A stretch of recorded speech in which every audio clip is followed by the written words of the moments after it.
Et donc aujourd'hui, vous allez nous parler de permanence et de variation du breton. Et oui, le breton aime à cultiver sa singularité. Il est aussi baratineur que le marseillais, pas moins bonimenteur qu'un arracheur de dents. Et la preuve en est une fois de plus apportée par l'actualité sanitaire et pandémique. Avec les festivals et concerts interdits, une des rares manières de montrer le Guanadu consiste à l'associer de près ou de loin au virus.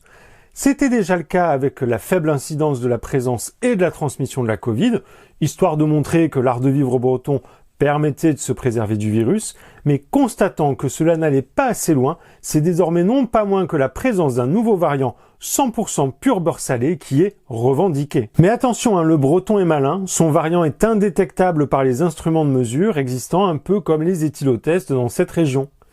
À la différence du reste du monde, le ballon breton mesure la quantité de sang présent dans l'alcool et non l'inverse. C'est donc un nouveau test sur lequel il va falloir plancher à base de réactifs de type houblon et pâté ENAF. Il n'est d'ailleurs pas présomptueux de penser qu'un de ces jours, la presse nous révélera que le coronavirus, à l'instar de toutes les grandes célébrités du monde, a du sang breton. C'est un jeu que de trouver des ancêtres bretons à tout un chacun et d'écrire une histoire autour de cela, de la crêpe dentelle de la narration qui se transforme parfois en Queen Amman du récit. Trop riche et trop gras, mais on ne peut pas s'empêcher d'en reprendre. Parce que oui, le breton a une culture du conte, de faire des petits événements du quotidien une épopée digne des plus grands héros.